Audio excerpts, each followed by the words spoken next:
ઘણા બધા એનઆરઆઈસનું સપનું હોય છે કે તે યુએસએના રસ્તા ઉપર પોતાની ખુદની પરચેસ કરેલી કાર ચલાવે, પણ હવે એમાં ઘણા બધા ક્વેશ્ચન થતા હોય છે કે એનું ફાઇનાન્સ કઈ રીતે કરવું, ડોક્યુમેન્ટેશન કઈ રીતે કરવું, અને હા, મેઇન વસ્તુ એ કે કાર નવી પરચેસ કરવી કે જૂની. જો આ બધા જ ક્વેશ્ચન તમને થતા હોય ને, then welcome to the NRG junction.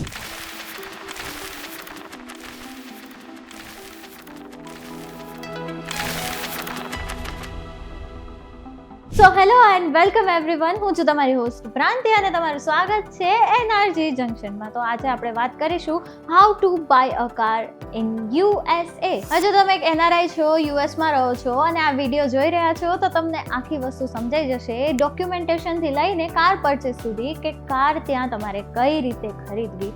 તો આપણે સ્ટાર્ટ કરીએ સૌથી પહેલાં ડોક્યુમેન્ટેશનથી. હવે એના માટે તમારા H1B visa, L1 visa, F1 visa અથવા તો J1 વિઝાની જરૂર પડવાની છે. પણ જો તમે ટુરિસ્ટ વિઝા પર ગયા છો તો તમે ત્યાં કાર પરચેસ કરવામાં થોડી મુશ્કેલીઓ આવી શકે એમ છે.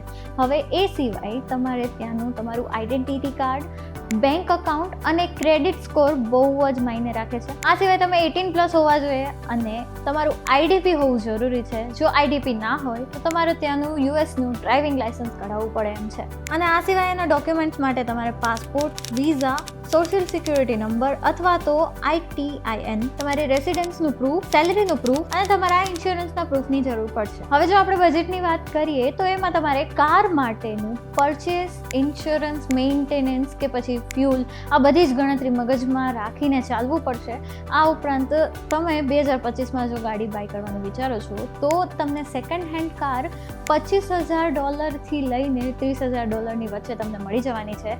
પણ જો તમારે નવી કાર લેવી છે તો એ $45,000 લઈને $50,000 સુધીનું તમને પડવાની છે. હવે નવી કાર ખરીદવી કે જૂની કાર, એના વિશે આપણે જરા ચર્ચા કરી લઈએ. હવે જો તમે નવી કાર ખરીદો છો તો એમાં વોરંટી સાથે તમને ઘણા નવા ફીચર્સ પણ મળી જશે, પણ એ તમને થોડી મોંઘી પડવાની શક્યતા તો છે જ. પણ એની સામે જો તમે જૂની કાર મીન્સ કે સેકન્ડ હેન્ડ કાર ખરીદો છો તો એનું મેન્ટેનન્સ બી સારું રહેવાનું છે. અને એમાં પણ જો તમે હોન્ડા કે ટોયોટા જેવી બ્રાન્ડની કાર લો છો તો એનું રીસેલ વેલ્યુ બહુ સારું આવે છે અને એ સારી કન્ડિશનમાં પણ તમને ત્યાં મળી જવાની શક્યતા તો છે જ.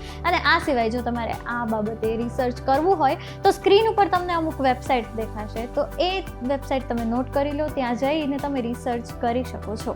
હવે કાર ખરીદવા માટે તમે કોઈ કાર ડીલરનો પણ કોન્ટેક્ટ કરી શકો છો, મીન્સ કે ડીલરશીપથી પણ તમે કાર પરચેસ કરી શકો છો.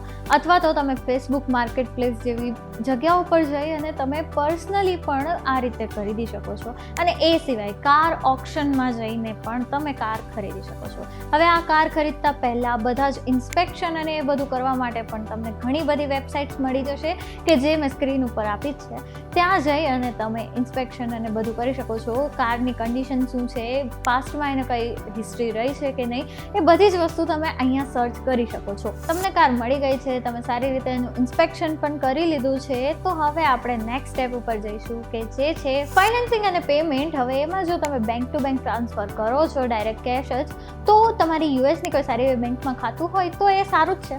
અથવા તો wise.com જેવા ઘણા બધા પ્લેટફોર્મ્સ છે જેની હેલ્પ પણ તમે લઈ શકો છો. અને આ સિવાય તમે જો લોન લેવાનું વિચારતા હોય તો એમાં તમારી ક્રેડિટ સ્કોર હિસ્ટ્રી બહુ જ ઇમ્પોર્ટન્ટ છે. પણ જો એ તમારી સારી ના હોય તો તમને કોઈ પણ બેંક, ડીલરશીપ અથવા તો ક્રેડિટ યુનિયન થોડુંક હેલ્પ કરી શકે છે, પણ એમાં તમારું ઇન્ટરેસ્ટ રેટ થોડો વધી જાય એમ હોય છે. પણ આ સિવાય જો તમે સારી એવી કંપનીમાં જોબ કરતા હોવ તો તમને એ ત્યાં એમ્પ્લોય લોન પણ મળી શકે છે. અને આ સિવાય તમે વાયર ટ્રાન્સફર, પેપલ એવા બધા પ્લેટફોર્મ્સની પણ હેલ્પ લઈ શકો છો. હવે આ બધી વાત થઈ ગઈ પેમેન્ટની. હવે આનાથી આગળ જે બીજા ડોક્યુમેન્ટેશનના છેલ્લા કામકાજ છે એના ઉપર આપણે ચર્ચા કરી લઈએ. પરચેસ અને પેપર વર્ક પર આવીએ આપણે. એમાં તમારે બિલ ઓફ ઓર્ડર કે બાયર્સના પેપર્સ ને બધા હશે, કોન્ટ્રાક્ટ હશે, એમાં તમારે સાઇન કરી લેવાની છે. પણ સાઇન કરતાં પહેલાં તમારે ઉપર ઇન્ફોર્મેશન, વ્હીકલની ઇન્ફોર્મેશન, કિંમત ને એ બધું ચકાસી લેવાનું છે કે આ એ જ વસ્તુ છે ને કે જે તમારે વર્ડ ટુ વર્ડ વાત થઈ હતી. અને આ સિવાય તમારું ઓનરશિપ ડોક્યુમેન્ટ છે એ તમારે લઈ લેવાનું છે, જે ડીલર તમને મેલ પણ કરી શકે છે અથવા તો તમને એને ફિઝિકલ પેપરમાં પણ તમે લઈ શકો છો.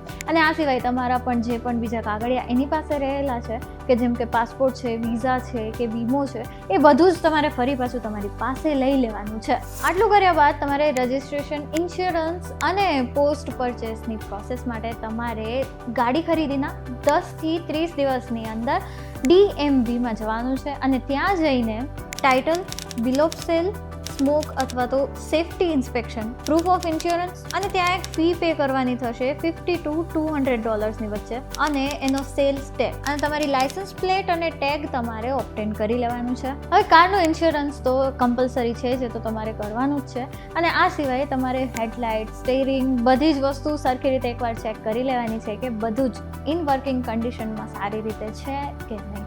તો આ વિડીયો જોયા બાદ તમને એ તો ખ્યાલ આવી ગયો હશે કે ક્યાંથી કઈ રીતે કેમ કારને પરચેસ કરવી, એ પણ ખાસ તમે જો યુએસમાં હોવ તો. જો આ વિડીયો થકી સારી ઇન્ફોર્મેશન મળી હોય તો અમને કમેન્ટ કરીને જણાવજો તથા આ વિડીયોને લાઇક અને શેર કરવાનું ના ભૂલશો તથા આવા નવા ઇન્ફોર્મેટિવ વિડીયોઝ જોવા માટે VTV ડિજિટલને સબસ્ક્રાઈબ કરો. Till then, good bye.